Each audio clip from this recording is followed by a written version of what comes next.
Salam à tous la famille, c'est Ben Rizzo. Aujourd'hui on se retrouve pour un nouveau débrief. Alors pour ce qui concerne Kylian Mbappé, on va pas en parler dans cette vidéo, on va en parler plus tard parce que c'est pas le sujet de ce match.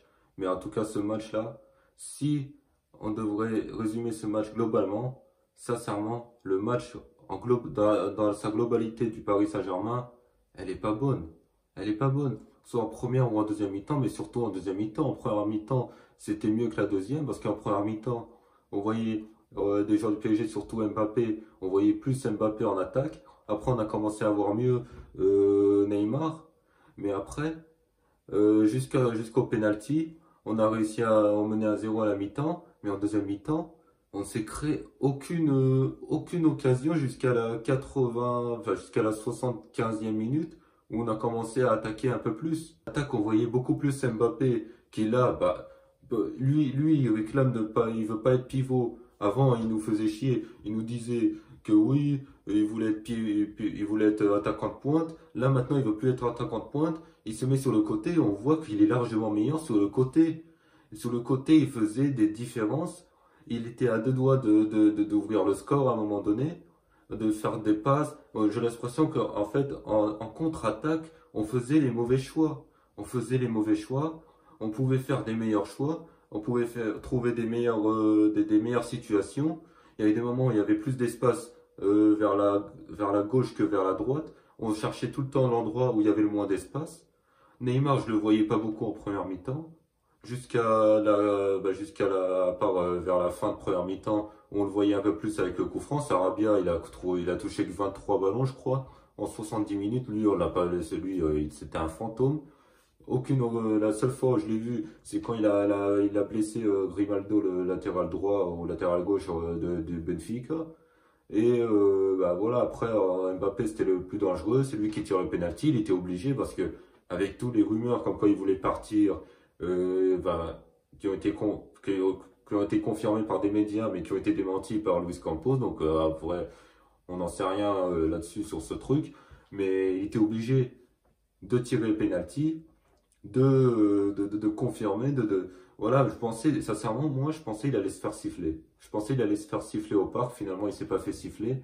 En même temps, c'est un joueur qu'on a clamé il y a quelques mois, on peut pas le siffler non plus du jour au lendemain pour quelque chose, voilà. Sinon, moi, j'ai préféré Mbappé en attaque par rapport à Neymar, parce que Neymar, je l'ai moins vu par rapport à Mbappé. Au milieu de terrain, Verratti, Vitinha, ils ont fait le travail, sauf deuxième mi-temps, où tu vois, Verratti, qui fait une faute, qui fait une faute. Alors c'est frustrant parce que cette faute, elle n'a pas lieu d'être. Cette faute, il est même pas le gars, le joueur auquel il fait la faute. Je crois que c'est Gonzalo Ramos, je crois, non, même pas Silva, je sais plus. Il est même pas devant le but, il est dos au but. Et t'as Verratti qui, comme d'habitude, se met à tacler par terre pour tenter de récupérer la balle. Et au final, il fait faute. Et c'est dans la surface et il y a la VAR qui intervient. Mais sincèrement, à cet endroit-là, il ne doit pas se jeter comme ça. Il doit juste maîtriser le joueur et tenter de récupérer la balle. Et en plus, c'était dans la surface, c'était aux abords de la surface. C'était à deux doigts de pas être dans la surface. Finalement, c'était dans la surface. Malheureusement, pas de bol pour nos pénaltys. Là-dessus, Donnarumma ne pouvait rien faire parce que Joe Mario, il a bien attendu. Il nous a fait un peu Jean-Marie, il nous a fait un peu une Jorginho ou une Neymar. Il attendait un peu le départ de Donnarumma avant de tirer.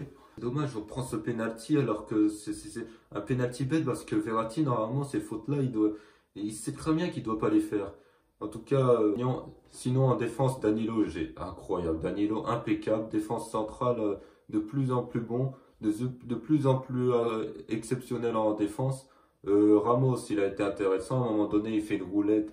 Il n'a pas été satisfaisant non plus, mais il a fait le match. En même temps, on n'a pas été inquiété longtemps défensivement dans le jeu. On n'a pas été inquiété par Benfica comparé au match aller.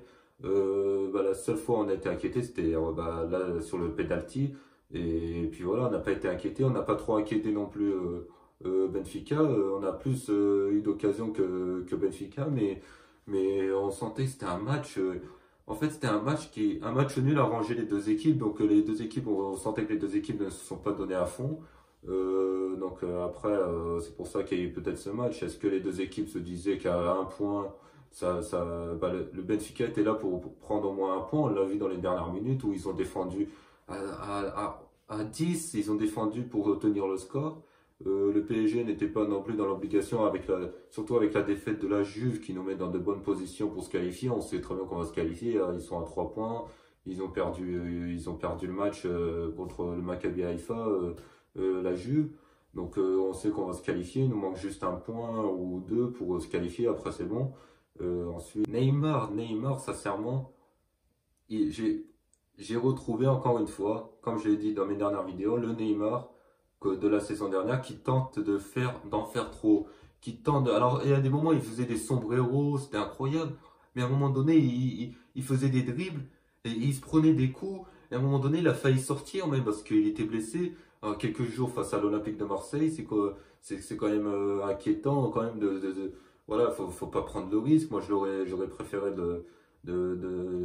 moi, j'aurais fait sortir Neymar à la place de Sarabia pour mettre Hugo Ekitike parce que Neymar il prenait des coups. Là, Mbappé il s'est blessé même dans les dernières minutes. Donc là, à chaud, bon, il a rien eu, mais enfin, il ressentait peut-être pas la douleur à chaud, mais est-ce que à froid de lendemain ça va s'aggraver? Je sais pas, j'espère pas parce que là il y a le match dimanche contre Marseille. Est-ce que Messi va être là? Ça je sais pas. Mais sinon sur ce match c'était un match ennuyeux. Alors, sincèrement, c'était un match décevant. Je m'attendais à plus que ça. Je m'attendais à ce que on ait un peu plus de volonté, mais voilà, ça s'est déclenché sur deux pénaltys. Dans les dernières minutes, Mbappé il marque, il était largement en jeu. Donc c'était décevant. Moi, c'est un match décevant. J'ai rien d'autre à dire. Ce match est décevant. Marquinhos, bon, il a fait un bon match. La défense centrale n'a pas été trop inquiétée. Donc voilà. Après, Achraf Hakimi sur le côté, voilà, défensivement, il est pas satisfaisant. Défensivement, il est pas satisfaisant. Offensivement, si. Offensivement, il est plutôt intéressant, mais défensivement, il m'inquiète. Défensivement, il a été inquiétant parce qu'il y avait des moments où il aurait pu concéder le penalty en première mi-temps. Le penalty qu'aurait pu, heureusement qu'il y a hors-jeu d'un joueur de Benfica parce que sinon c'est lui qui fait la main. Et voilà, il maîtrise pas son geste, il fait la main. Donc, enfin le bras, le début vers l'épaule. Donc du coup là, ça aurait pu nous coûter, ça allait nous coûter un penalty s'il n'y aurait pas eu le hors-jeu. Donc là-dessus, Hakimi est un peu moins bon. Mais sinon, sur le côté, Bernat a fait son match. Voilà, mais sinon, le match en globalité, il a été décevant. Et j'espère qu'on va faire. Maintenant, est-ce que ça a été impacté? Est-ce que le vestiaire a été impacté? L'équipe a été impactée par l'envie de départ de Mbappé qui va partir dès janvier? Le mec, il va même pas attendre la fin de saison. Il veut tout de suite partir. Après, à un moment donné, à partir du moment où il prolonge, je le savais très bien que le PSG, Nasser, il pouvait lui faire des promesses. À partir du moment où le PSG a réussi à prolonger Mbappé, le PSG peut très bien ne pas tenir promesse sur certains points Kylian Mbappé. Et voilà, et apparemment ils se sont trahis. Bah écoute, il a prolongé. Maintenant qu'il a prolongé, bah j'ai envie de dire qu'il est menotté et il peut pas partir quoi. Il est pas, voilà, il faut qu'il attende 3 ans, au moins 2 ans, un an en plus pour être libre. Donc voilà. Sur la famille, j'espère que vous avez apprécié ce débrief. Si vous avez apprécié, comme d'habitude, vous likez, vous commentez, vous partagez. Sur ce, moi je vous dis à plus tard pour un prochain débrief.